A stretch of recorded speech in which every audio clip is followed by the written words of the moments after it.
Hi ಎಲ್ಲರಿಗೂ ನಮಸ್ಕಾರ. ನಾನು ಭಾಗ್ಯ. ಜಸ್ಟ್ ಮಾಮ್ಸಿ ಥಿಂಗ್ಸ್ಗೆ ಸ್ವಾಗತ. ಇವತ್ತಿನ ರೆಸಿಪಿ ಸಮೋಸ. ಬೇಕಾಗಿರುವ ಸಾಮಗ್ರಿಗಳು: ಮೈದಾ ಹಿಟ್ಟು 1 ಬಟ್ಲು, ಓಂ ಕಾಳು 1 ಸ್ಪೂನು, ತುಪ್ಪ 2 ಸ್ಪೂನು, ಬೇಯಿಸಿದ ಆಲೂಗಡ್ಡೆ 4, ಹೆಚ್ಚಿದ ಈರುಳ್ಳಿ 2, ಹಸಿಮೆಣಸಿನ್ಕಾಯಿ 8, 1 ಇಂಚು ಶುಂಠಿ ತುರಿದಿಟ್ಕೊಂಡಿದ್ದೀನಿ, ಅರಿಶಿನ ಪುಡಿ 1/4 ಸ್ಪೂನು, ಗರಂ ಮಸಾಲ 1 ಸ್ಪೂನು, ಖಾರದ ಪುಡಿ 1 ಸ್ಪೂನು, ರುಚಿಗೆ ತಕ್ಕಷ್ಟು ಉಪ್ಪು, ಧನಿಯಾ ಮತ್ತು ಸೋಂಪು 1 ಸ್ಪೂನು, ಎಣ್ಣೆ, ಕೊತ್ತಂಬರಿ ಸೊಪ್ಪು. ಮಾಡುವ ವಿಧಾನ: ಮೈದಾ ಹಿಟ್ಟಿಗೆ ಓಂ ಕಾಳನ್ನು ಕೈಯಿಂದ ಚೆನ್ನಾಗಿ ಉಜ್ಜಿ ಸೇರಿಸಿ. ಈಗ ಸೇರಿಸೋದ್ರಿಂದ ಪರಿಮಳ ಚೆನ್ನಾಗಿರುತ್ತೆ. ನಂತರ 1 ಸ್ಪೂನ್ ಉಪ್ಪು, 2 ಸ್ಪೂನ್ ತುಪ್ಪ ಸೇರಿಸಿ ಚೆನ್ನಾಗಿ ಕೈಯಿಂದ ಮಿಕ್ಸ್ ಮಾಡ್ಕೋಬೇಕು. ಈ ರೀತಿ ಹದ ಬರೋವರೆಗೂ ಚೆನ್ನಾಗಿ ಮಿಕ್ಸ್ ಮಾಡ್ಕೊಳ್ಳಿ. ನಾನಿಲ್ಲಿ 10 ನಿಮಿಷ ಮಿಕ್ಸ್ ಮಾಡ್ಕೊಂಡಿದ್ದೀನಿ. ಈಗ ಸ್ವಲ್ಪನೇ ನೀರು ಸೇರಿಸ್ಕೊತ ತುಂಬ ಗಟ್ಟಿ ಕಲಿಸ್ಕೋಬೇಕು. ನಾವು ಪೂರಿ ಹಿಟ್ಟು ಹೇಗೆ ಕಲಿಸ್ಕೊತೀವೋ ಅದಕ್ಕಿಂತ ಗಟ್ಟಿಯಾಗಿ ಕಲಿಸ್ಕೊಂಡು ಚೆನ್ನಾಗಿ ನಾದ್ಕೋಬೇಕು. ವಿಡಿಯೋ ಲೆಂತಿ ಆಗುತ್ತೆ ಅಂತ ಫಾಸ್ಟಾಗಿ ತೋರಿಸಿದ್ದೀವಿ. ನಾನಿಲ್ಲಿ ಹಿಟ್ಟು ಕಲಿಸೋದಕ್ಕೆ 10 ರಿಂದ 15 ನಿಮಿಷ ತೊಗೊಂಡಿದ್ದೀನಿ. ಈಗ ಆಲೂಗಡ್ಡೆ ಸ್ಮ್ಯಾಶ್ ಮಾಡ್ಕೊಳ್ಳೋಣ. ಆಲೂಗಡ್ಡೆ ನೀಟಾಗಿ ಸ್ಮ್ಯಾಶ್ ಮಾಡ್ಕೊಂಡ್ಮೇಲೆ ಒಗ್ಗರಣೆ ಮಾಡ್ಕೊಳ್ಳೋಣ. 2 ಸ್ಪೂನ್ ಎಣ್ಣೆ ಹಾಕಿ ಧನಿಯಾ ಮತ್ತು ಸೋಂಪು ಕಾಳನ್ನು ಹಾಕೋಣ. ಶುಂಠಿ, ಹಸಿಮೆಣಸಿನ್ಕಾಯಿ ಹಾಕಿ ಮಿಕ್ಸ್ ಮಾಡಿ. ಈಗ ಈರುಳ್ಳಿ ಸೇರಿಸಿ ಸ್ವಲ್ಪ ಫ್ರೈ ಮಾಡ್ಕೊಳ್ಳಿ.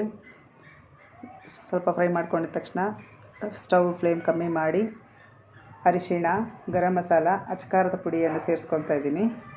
ಸೇರಿಸ್ಕೊಂಡು ಸ್ವಲ್ಪ ಚೆನ್ನಾಗಿ ಹಸಿ ವಾಸನೆ ಹೋಗೋವರೆಗೂ ಫ್ರೈ ಮಾಡಿಕೊಂಡು ಸ್ಮ್ಯಾಶ್ ಮಾಡಿದಂಥ ಆಲೂಗಡ್ಡೆ ಸೇರಿಸ್ಕೊಳ್ಳೋಣ. ಆಲೂಗಡ್ಡೆ ಸೇರಿಸ್ಕೊಂಡು ಚೆನ್ನಾಗಿ ಮಿಕ್ಸ್ ಮಾಡ್ಕೋಬೇಕು. ಇನ್ನು ಯಾರೆಲ್ಲ ನನ್ನ ಚಾನಲ್ಗೆ ಸಬ್ಸ್ಕ್ರೈಬ್ ಆಗಿಲ್ವೋ ಪ್ಲೀಸ್ ಸಬ್ಸ್ಕ್ರೈಬ್ ಮಾಡ್ಕೊಳ್ಳಿ. ಬೆಲ್ ಐಕನ್ ಪ್ರೆಸ್ ಮಾಡಿ. ಈಗ ಉಪ್ಪು ಸೇರಿಸ್ಕೊಳ್ಳೋಣ. ಎಲ್ಲ ಹೊಂದ್ಕೊಳ್ಳೋ ರೀತಿಯಲ್ಲಿ ನೀಟಾಗಿ ಮಿಕ್ಸ್ ಮಾಡ್ಕೊಳ್ಳೋಣ.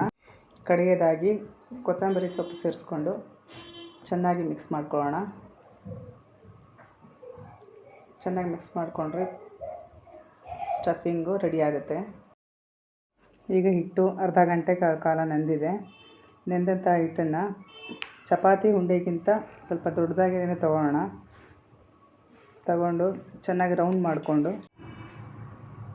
ಚೆನ್ನಾಗಿ ಕೈಯಿಂದ ಒಂದ್ಸರಿ ನಾದ್ಕೊಂಡು ಚಪಾತಿ ಹಿಟ್ಟಿನಂತೆ ಲಟ್ಟಿಸ್ಕೊಳ್ಳೋಣ. ನಾನಿಲ್ಲಿ 4 ಸಮೋಸ ಮಾಡ್ತಾ ಇರೋದ್ರಿಂದ ಸ್ವಲ್ಪ ದೊಡ್ಡದಾಗಿಯೇ ಲಟ್ಟಿಸ್ಕೊತಾ ಇದ್ದೀನಿ. ಚಪಾತಿ ಹಿಟ್ಟು ಲಟ್ಟಿಸ್ಬೇಕಾದ್ರೆ ಯಾವುದೇ ರೀತಿಯ ಒಣ ಹಿಟ್ಟು ಕೂಡ ನಾನು ಬಳಸ್ತಾ ಇಲ್ಲ. ಹೊರಗಡೆ ತೊಗೊಂಡು ತಿನ್ನೋದ್ರ ಬದಲು ಮನೆಯಲ್ಲೇ ಆರೋಗ್ಯವಾಗಿ ಮಾಡ್ಕೊಂಡು ತಿನ್ಬೋದು. ಈಗ ಚಾಕುವಿಂದ 4 ಭಾಗ ಕಟ್ ಮಾಡ್ಕೊತಾ ಇದ್ದೀನಿ. ಮೈದಾ ಹಿಟ್ಟಿನ ಪೇಸ್ಟ್ ರೆಡಿ ಮಾಡಿ ಇಟ್ಕೊಂಡಿದ್ದೀವಿ. ಸ್ಟಫಿಂಗ್ ಸಹ ಸಣ್ಣ ಉಂಡೆ ಮಾಡಿ ಇಟ್ಕೊಂಡಿದ್ದೀವಿ. ನಾನೀಗ ತೋರಿಸ್ತಾ ಇರೋ ಥರ ಕೋನ್ ಶೇಪಲ್ಲಿ ಫೋಲ್ಡ್ ಮಾಡಿಕೊಂಡು ರೆಡಿ ಮಾಡಿಕೊಂಡಿರೋಂಥ ಸ್ಟಫಿಂಗ್ ಹಾಕ್ಕೊಳ್ಳೋಣ. ಮೈದಾ ಹಿಟ್ಟಿನ ಪೇಸ್ಟ್ ನೀರು ಹಾಕಿ ನಾನು ಮೈದಾ ಹಿಟ್ಟು ಪೇಸ್ಟ್ ಮಾಡ್ಕೊಂಡಿದ್ದೀನಿ. ಅದನ್ನು ಸೈಡ್ ಪೂರ್ತಿ ನೀಟಾಗಿ ಕವರ್ ಆಗೋ ಥರ ಹಾಕ್ಕೊಂಡು ಸೈಡ್ ಎಡ್ಜಸ್ಸಲ್ಲೂ ಕೂಡ ಓಪನ್ ಇರಬಾರ್ದು. ಆ ಥರ ನೀಟಾಗಿ ನೋಡಿಕೊಂಡು ಕ್ಲೀನಾಗಿ ಫೋಲ್ಡ್ ಮಾಡ್ಕೊಳ್ಳೋಣ. ಇದೇ ರೀತಿ ಎಲ್ಲ ಸಮೋಸಗಳನ್ನು ರೆಡಿ ಮಾಡಿ ಇಟ್ಕೊಳ್ಳೋಣ. ಈಗ ಎಣ್ಣೆ ಕಾಯಕ್ಕಿಡೋಣ.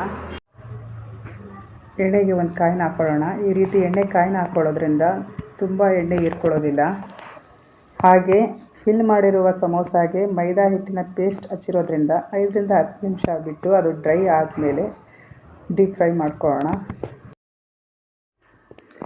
ಎರಡೂ ಕಡೆ ಗೋಲ್ಡನ್ ಬ್ರೌನ್ ಆಗೋವರೆಗೂ ಚೆನ್ನಾಗಿ ಫ್ರೈ ಮಾಡ್ಕೊಳ್ಳೋಣ. ಈ ರೀತಿ ಮನೆಯಲ್ಲೇ ಸಮೋಸ ಮಾಡ್ಕೊಳ್ಳೋದ್ರಿಂದ ಹೈಜಿನ್ ಆಗಿಯೂ ಇರುತ್ತೆ.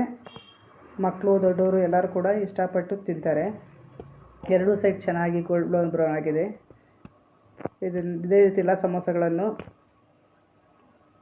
ಚೆನ್ನಾಗಿ ಗೋಲ್ಡನ್ ಬ್ರೌನ್ ಮಾಡಿ ತೆಗೆದಿಟ್ಕೊಳ್ಳೋಣ.